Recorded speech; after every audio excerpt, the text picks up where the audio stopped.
లూకా సువార్త 21వ అధ్యాయం 37వ వాక్యం. ఆయన ప్రతిదినము పగటి యందు దేవాలయములో బోధించుచు రాత్రి వేళ ఒలివ కొండకు వెళ్ళుచు కాలము గడుపుచూ ఉండెను. రాత్రి వేళ దేవుని సన్నిధిలో గడిపే అనుభవం మనకు ఉండాలి.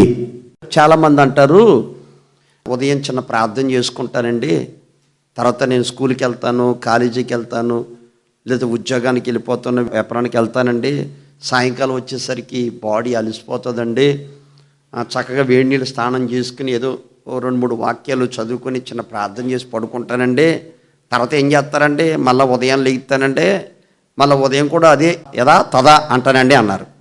కానీ వాక్యం ఏం చెప్తుంది? యేసుక్రీస్తే ఆయన దేవుడై ఉండే మానవ యొక్క స్వరూపాన్ని ధరించుకుని ఈ లోకం పగలంతా దేవుని పని చేసి రాత్రి వేళ ఒలీవ కొండకెళ్ళి ప్రార్థనలో గడిపేవాడు. యాకోబు చూడండి, అన్నయ్య దగ్గరికి వెళ్ళేటప్పుడు రాత్రి దేవుని సన్నిధిలో గడిపారు. ఇలా భక్తులు ఎందరో, దావీదు కానీ, దానియేలు కానీ, అబ్రహాం గారు కానీ, ఇస్సాక్ కానీ, యాకోబు కానీ, వీళ్ళంతా కూడా రాత్రి వేళ దేవుని సన్నిధిలో గడిపారు. నేను చెప్పే మాట ఏంటంటే, పరదేశులైనంతకాలం భయంతో గడపాలి కాబట్టి ఎప్పుడైనా కనీసం మన రాత్రి 12 గంటల మెలకు వచ్చినా, 1 గంట మెలకు వచ్చినా, 2 గంటల మెలకు వచ్చినా కాసేపు అలా మోకరించి దేవుని సన్నిధిలో గడిపే అనుభవం మనకు ఉండాలి. కీర్తనలు చూడండి, 22వ వాక్యం. నా దేవా, పగలు నేను మొరపెట్టుచున్నాను, రాత్రి వేళను. అదిగో ఎవరు అంటున్నారు ఈ మాట? దావీదు గారు అంటున్నారు.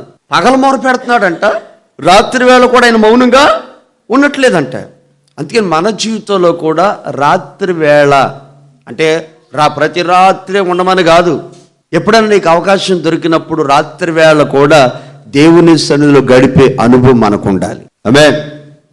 నాకైతే ఆ మంగళవారంలో స్టార్ట్ అయిందండి చలి జ్వరం.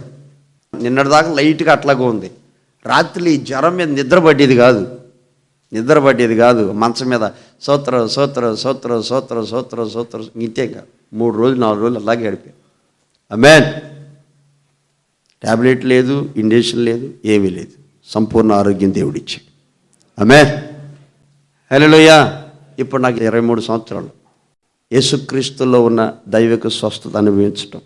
జ్వరం వచ్చింది, 12 గంటల కడుపు నొప్పి, ఇంచుమించు 1 రోజులు వచ్చింది. ఇలా ఎన్నో బలహీనతలు, కానీ దేవుడు ఆయన గాయపడిన హస్తాలు కాపాడుతూ ఉన్నది. మనం కూడా ఎక్కడ గడపాలి చెప్పండి? రాత్రి వేళ అంటే ప్రార్థనలో గడపాలి. ఎక్కడ గడపాలి చెప్పండి? నీకు అవసరం ఉన్నా లేకపోయినా ప్రార్థనలో గడపాలి. చేప నీళ్ళల్లో ఉంటేనే దాని కాపుదల, పక్షి చెట్టు మీద ఉంటేనే దాని కాపుదల, మనం ప్రార్థనలో ఉంటేనే మనకి కాపుదల. భక్తులందరూ కూడా ఎక్కడ గడిపారు చెప్పండి? ప్రార్థనలోనే గడిపారు. దానియేలు ఎటువంటి వాడు? రాజుగారు పక్కన రైట్ హ్యాండ్, ఆయనకి తినడానికి ఏమీ తక్కువ లేదు, అయినా కానీ ముమ్మారిల్లు ప్రార్థనలో గడుపుతూ ఉండేవాడు.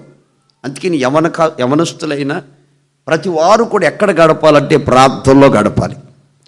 చూడండి, అందుకనే మనం ఎప్పుడైతే ప్రార్థనలో గడుపుతామో దాని యొక్క ఆశీర్వాదం ఒక రోజున మనం కోసుకుంటాం. అంతే. ప్రార్థన అనేది మన జీవితాలకి బలమైన ఆయుధం. మేరక్క గారు ఎప్పుడు అంటారు, ఏమని అంటారంటే, అయ్యా ప్రార్థన మనం చేసుకున్నాం అనుకో, బ్యాంకులో డబ్బు దాచుకున్నట్టు. ఇప్పుడు ప్రార్థన చేసి పెట్టుకుంటే ఒక రోజున అది మనం తీసుకోవచ్చు. ప్రార్థన అనేది ఎప్పుడు కూడా ప్రార్థనలో గడపటం అలవాటు చేసుకోవాలి. ప్రభు మిమ్మల్ని అందరిని ఆశీర్వదించునుగాక. ఆమేన్.